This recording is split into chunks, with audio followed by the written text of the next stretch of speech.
Welcome, everybody, to the very first Trauma Anesthesiology Society podcast. This one's about pre-hospital administration of blood products. First, I want to thank Doc Matters for hosting our inaugural podcast. Thank you for providing us a platform for us to start this new way of distributing information on how to care for the traumatically injured.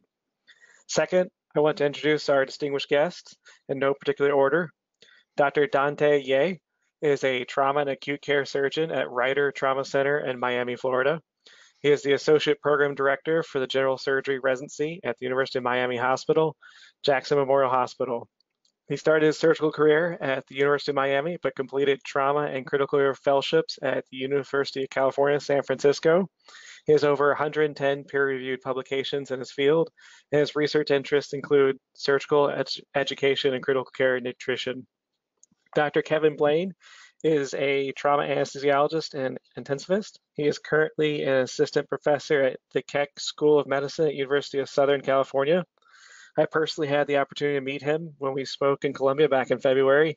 He has worked on several multi-center phase 3 clinical trials and was a transfusion and hemorrhage translational science researcher at NIH until 2017. His current research interests include acute traumatic coagulopathy and next generation coagulation tests. And I, by the way, am Joshua Sappenfield. I am an associate clinical professor here at the University of Florida, and I'm the editor of the content for the Trauma Anesthesia Society.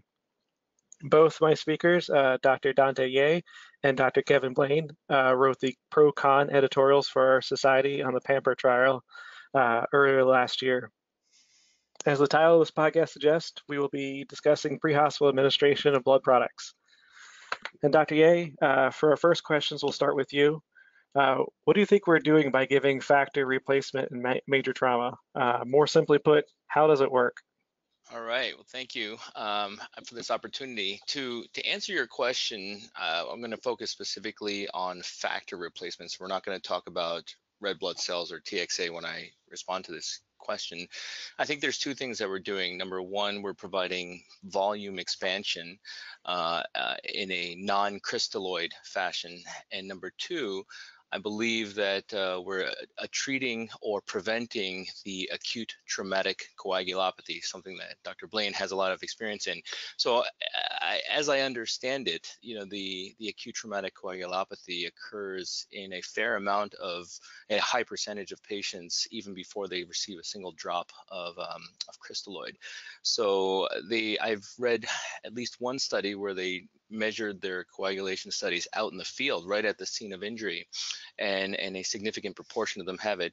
The landmark study by Dr. Brohi showed that upon arrival, something like 20 or 30% had it as well, and this was associated with a high mortality rate. So in a nutshell, I believe that by giving pre-hospital plasma or factor replacement, I think that we're providing some volume expansion, and that will maybe prevent the acidosis and the tissue hypoperfusion that's ongoing, number one. And number two, I believe that by giving the plasma, we are treating the coagulopathy, and perhaps that will lead to downstream less use of blood products downstream. As you know, like the ounce of prevention is worth a pound of cure. So that's what I think that we're doing. Dr. Blaine, did you have anything further to add? Sure. I might get a little nerdy here, so I apologize. But there are certain knowledge gaps in this area that at least for me, make me a little uneasy about some of our early plasma replacement treatments. We don't really know or have a good sense on which factors go down and when they go down. I don't know that we have a good sense on how low they need to go before it's a problem. So we're giving factors. We think we're replacing factors, but we may not be replacing all the factors. We may not need to. We may have adequate factors for some things. One of the problems when we're given early plasma is that we worry about diluting the fibrinogen as well. So it's not impossible that if you give too much plasma, particularly to a patient who doesn't need it, you could actually induce a coagulopathy if, as a consequence of that, you dilute their fibrinogen, you dilute their platelets. There's also, that's on the downside. Now, the upshot is that I actually do think we're probably replacing certain factors. The ER study or the EMS study that Dr. Ye cited is real fascinating to me because it shows a disproportionate effect on factors 5 and 8. if we can selectively replace factors 5 and 8, or even replace it disproportionately with giving our plasma, well, we're treating that problem. There's this other question too that comes up as to whether the hypoperfusion that you see in trauma is due in part to glycocalyceal injury that happens in the setting of hypoperfusion, and there may be factors in the plasma itself that is protective. So all that's a complicated way of saying that I think we all think that plasma works, but I don't know that we know exactly why. And it's possible that some aspects of the plasma may be helping and some of it may be hurting, and we don't have a good, clear sense on what percentage of which direction is actually happening. Well, my next question, based on your response, I'm not sure if we have enough information to answer, but Dr. Blaine, in your opinion, when is the ideal time to replace factors? Oh, I was hoping you were going to ask that question. This is my favorite question. So I'm actually, with that introduction, I have to say that my own personal practice, I'm somebody who likes empiric one-to-one ratios, particularly when I don't know what's going on. If I had a crystal ball and I could see what was going on in all of my patients, I would try to measure the clotting factor activity level of each of the proteins in the human body. And we know from basic science going back 100 years that if your clotting factors are reduced somewhere below 30% of normal, you start to bleed, which is to say most of us have a tremendous reservoir of unnecessary or excess clotting factor. So it seems to me that the right time to transfuse the patient is before they reach that 30% threshold. Now, the trick is I don't know where that 30% threshold is. I think I would agree with Dr. Ye that if we wait until the patient is bleeding, we've probably waited too long. Bleeding is a lagging indicator, so we need to find some marker of when to transfuse first, whether that's some kind of coagulation test or markers of hypoperfusion. We have to kind of use our clinical assessment to figure out when something's amiss before it's a problem. And I'm assuming, Dr. Ye, you would agree with Dr. Blaine on this? Yeah, absolutely. I think that patient selection is the key to getting this right, and we don't want to give it unnecessarily to patients who wouldn't need it, but also we don't want to wait until that ship has sailed and we're playing catch up. Now, I don't know whether a accurate and fast measure a test to measure the percentage activity for all the individual factors is anywhere on the near time horizon.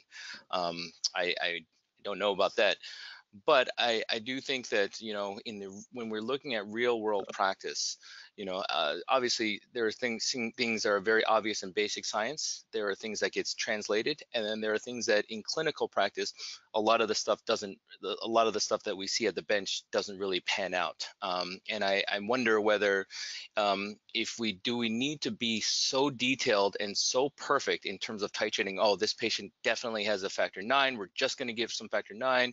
Oh, we don't have to give factor 5, whatever. I wonder whether that's overkill, and whether the amount of plasma that we're talking about, in this case the Pamper trial, they only gave up to two units of FFP.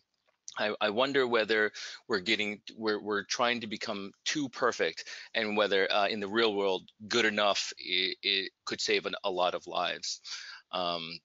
So that's the only thing that I would add to Dr. Blaine's comment. And so in the United States, it's very unusual for a physician to be one of the first responders, one of the first people to be taking care of patients. Dr. Ye, does it make sense that non-physicians, such as EMS providers, would make the call whether or not to give blood products or factors in the pre-hospital setting? I think so. Yeah, actually, I think that having an experienced EMS provider who is in close communication with the surgeons and the physicians at the trauma center. I mean, we all have radios, right? We don't travel as physicians. We don't travel out there, but at least in my shop in Miami, we have constant communication with both air rescue and with ground rescue. So we get the pre-alerts when they're going out to the scene. We get the first, hey, we just picked them up, we're en route, and then 10 minutes later we get an update. Hey, this is the update on the patient. We'll be at your, we'll be rolling in your door in 5 minutes. So while the physician doesn't need to physically be there, I think with telemedicine and with close communication, it's okay for EMS providers to make that call.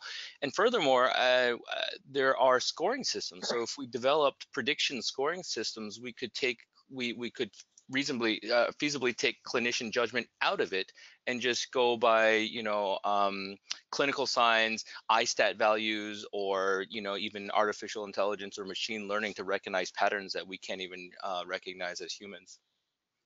Well, I want to go back to that scoring system with a later question, but just for clarification, are you suggesting that like a remote medical direction is appropriate, or is it more appropriate for a non-physician to make the decision independently of a physician in the field? Well, I think that if you're going to pin me down it, I think that it is appropriate if there's enough training and practice and feedback and quality control. I would feel comfortable with an EMS provider initiating plasma resuscitation in the field if the patient meets certain criteria. I mean, they do the same thing for for intubating patients, right? They also, in some places they give blood in the United States, maybe not plasma, but I know that a lot of air rescue and ground rescue have blood capability, and they make all sorts of other treatments. So when we look at the risk benefit of giving plasma, I believe that the EMS is already doing far riskier procedures without a physician directly present, and oftentimes without remote medical direction either. And so, Dr. Blaine, did you have any concerns with non-physicians being responsible for this decision making? Well, I would generally agree with Dr. Ye that in a good situation, if you've got a good, well-experienced, well-trained provider, I think it can be done safely. If we wanted a model for that, I think we could point to the U.S. military, where they've managed to train a number of non-physician providers to provide life-saving, time-critical therapies. So I think it can be done. Now, the trick is how do you get to that level of experience? And I would, for those of us who are in the trauma, subspecialty community, that makes some sense to us. I wonder how that works in situations where people are not necessarily as well trained as we are. I think back to a recent anesthetic I provided for a spine surgery, where the residents who were working closing the case kept shouting at me to give more blood product after major hemorrhage. Now that wasn't trauma, but they kept telling me, the patient's oozy, the patient's coagulopathic, and I'm looking at a stone cold normal TEG. I've got coag labs that came back from the lab. They're all perfectly normal. I look over the drapes and there's a giant pool of blood in the surgical field, and it's all smoky and clotting, and they're actually sucking out golf ball sized clots. And they're still telling me that the patient is coagulopathic. And these are trained surgeons in the middle of surgery who, to my eye, can't recognize the fact that they have an anatomic bleed. So, and those are surgeons in surgery, So I wonder how this works in the field with people that don't necessarily have that much experience. Even at my end of the country, and I'm in Los Angeles, I really value our EMS colleagues. I think they're great. We train them how to do stuff in the do procedures in the OR so they can do them in the field. When you talk with them, even the most experienced trauma guys may only do 1 or 2 traumas a month. So I don't know necessarily that they would have that level of skill. Now, if you had a way of, say, regionalizing the trauma, or perhaps even having, an acute trauma EMS response, or narrow it down to helicopter transport, for example, that might see a higher concentration or higher frequency of these patients, then I think it could work. So, to answer your question, Josh, yeah, I think there are some questions. I don't know that we've worked it out. It's certainly possible. And just to follow up on that comment, if you don't mind, I think that we see there's a parallel here with pre-hospital intubation for traumatic brain injury, and if you look at the Australian randomized controlled trial, they were very careful to restrict the procedures. They had a tiered system for paramedics. So in contrast to the San Diego study, where the paramedics had an average of like 0.5 intubations per year, by restricting to only a select highly trained group of paramedics, say, okay, you guys are the intubating paramedics, and then if you don't get enough procedures in the field, we're going to bring you to the OR and have you practice elective intubations in the OR. to maintain your skills. And then we're gonna, do end-tidal capnography. We're gonna do QI and make sure that every single time you pulled the trigger and did that, it was appropriate, and that we all agree. I think if you plan for it and are really careful about it and restrict it to, like you said, helicopter for now, I think that it would be feasible, and it could be life-saving. Yeah, that's actually a really interesting parallel between pre-hospital intubations and pre-hospital administration of blood products. I still want to circle back to the scoring system question. And so I was going to go back to Dr. Blaine. How do we decide who to treat pre-hospital wise with factory replacement? So that's a tricky question for me. I mean, torrent scoring systems out there, the hemorrhages 2 score, the TAS score. If you're in the field, if you're an EMS provider in the back of a squad, I don't know that and you're like trying to get lines in, tube the person, do compressions, relieve a pneumothorax, do the things you need to do to get the patient to the trauma bay. I'm not sure you're going to be able to easily break out a calculator or necessarily recall all of the steps to make that calculation. I think about how I manage it, and as I said, I'm actually more in the empiric one-to-one camp. I tend to think more about the use of blood pressure and things like base excess, base deficit when I've got it. So, I would, the ATLS recommendation is what now? It's 1 liter before you switch over to a blood product. I think if you're going to do this sort of thing, it makes sense to me to follow the existing ATLS recommendations, give a liter of crystalloid, and if the pressures are still down and you think it's due to bleeding, then start in on a blood product, and perhaps you give 1 unit of red cells and 1 unit of plasma while the patient is being transported to the trauma bay. That would make more sense to me than calculating a particular risk score. And since Dr. Yo, you brought this up originally, what was your take on this? So, as Dr. Blaine pointed out, there are a number of scores, and a lot of them are unwieldy and not really clinically useful. He mentioned the TAS score. That's a great one. A lot of them are great for research, but again, they're not useful at the bedside. I think the one that most people have defaulted to is the ABC score, which it has only 4 components: hypotension, tachycardia, penetrating mechanism, and intra-abdominal fluid. Now that last one, intra-abdominal fluid, is tough because you need somebody you need an ultrasound. You need someone who can interpret it greatly better. But the reason why the ABC score is so popular is because you don't have to draw labs. You don't have to do logistic regression calculations and multiply by coefficients and do whatever. Like, it's, hey, is the patient like, I'll give you an example. Let's say you have somebody who was a pedestrian struck by an automobile, has all 4 limbs broken and mangled, has a crushed pelvis, is a GCS of 9, has an expanding belly, has a barely palpable radial pulse, and is tachycardic to 140, and you're looking at a transport time of 30 minutes to the nearest trauma hospital. I think that all of us would agree that this patient's going to need blood, right? And probably has multiple sites of bleeding. So we don't have to knock it out of the park on our first test, right? So we can pick like the really obvious ones to begin with, and then just test the feasibility. Then as we get more sophisticated and more experienced, we can start to try and define it a little better. Hey, what about a long bone fracture? What about, a transient responder? What about somebody who's gotten a liter and is still hypotensive? So I think that, we don't have to get it right the first time, but there's probably common ground in that all of us agree, hey, this patient needs blood products. Yeah, and journals really love to publish these studies that develop based on logistic regressions and such, that develop these risk scores. Like, they seem like every anesthesia journal that gets published has a new risk score that's calculated. If you've ever heard Rick Dutton speak, I love it when he gets up there and talks about risk scores, and he says, they all just tell me the same thing: sicker patients do worse. I think Dr. Rick Dutton would love the cameo appearance on our first podcast. We spent a lot of times talking about the benefits of replacing factors pre-hospital, but there's actually, I think, some of the negative things behind it. Negative might not be the correct term, but I'll start with you, Dr. Ye. Are there any practical limitations of plasma storage in the ambulance? I mean, can we even give platelets?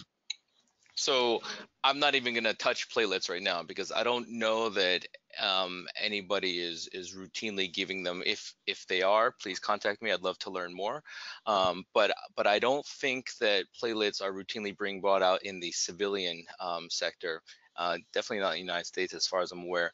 The main thing with plasma is, okay, so there's several types of plasma, right? We can talk about never frozen, liquid plasma. We could talk about thawed plasma that had previously been frozen, and then we can talk about freeze-dried or reconstituted lyophilized plasma.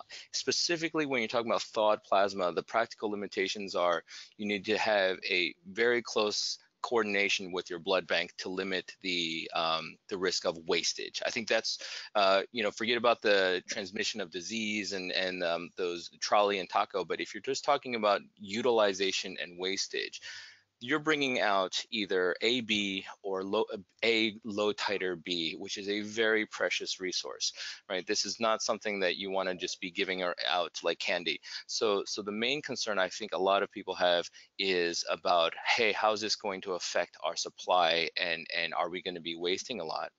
And number two, how are we going to carry it?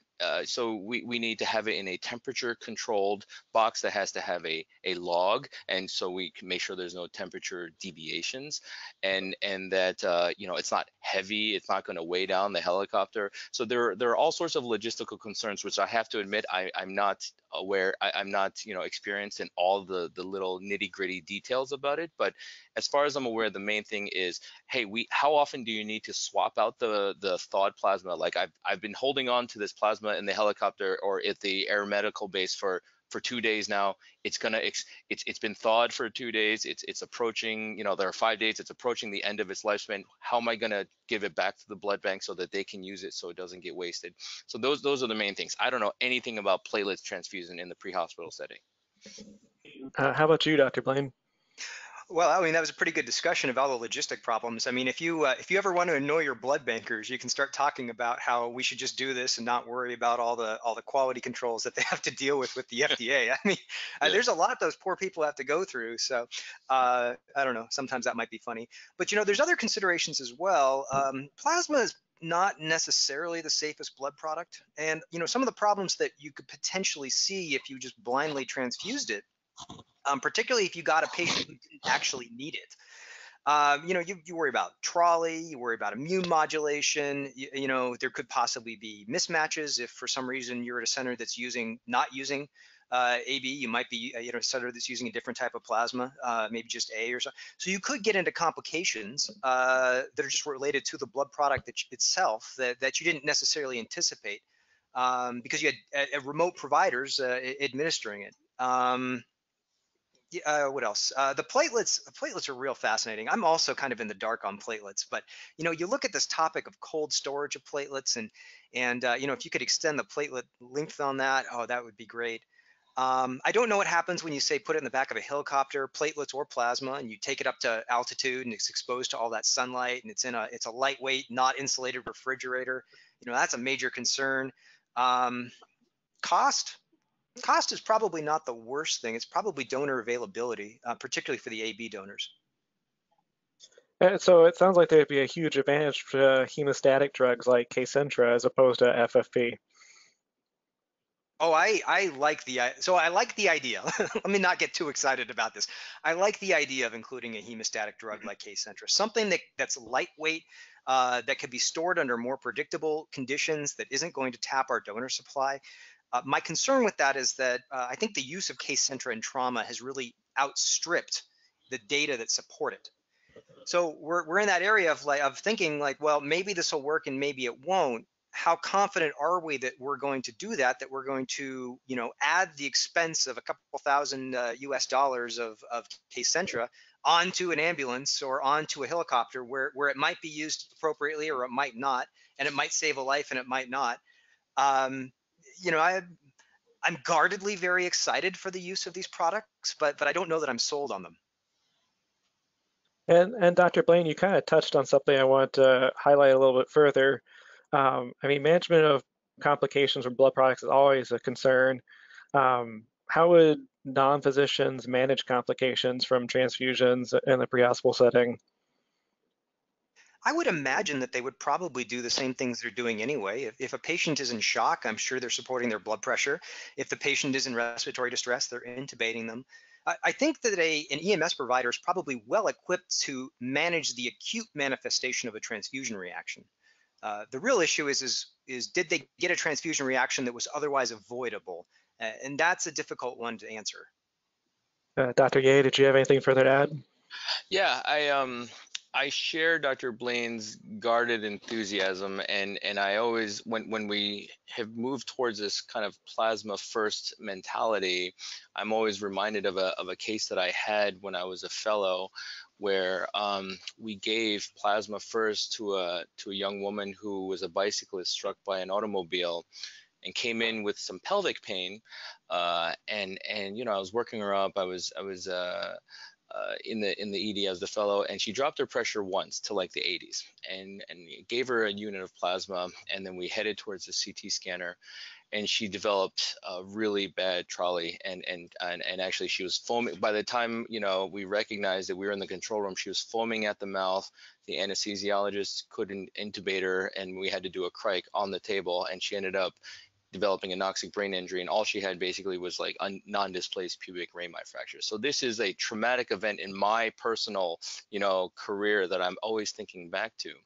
But you know, that was a rare you know, event. It was the first and only time I've seen that, and I'm a little bit reassured by the data from the Pamper trial and also from the corollary Combat trial from Denver, because you know, they randomized these patients, and they to get either plasma or standard resuscitation, and there was equal incidence of complications. So at least for the sample sizes that we saw there was no obvious detriment in terms of getting, you know, up to 2 units over, you know, and a lot of these patients still hadn't even completed their plasma transfusions by the time they arrived at the ED. So we're talking of basically a lead time of maybe 10 or 15 minutes in terms of getting the plasma.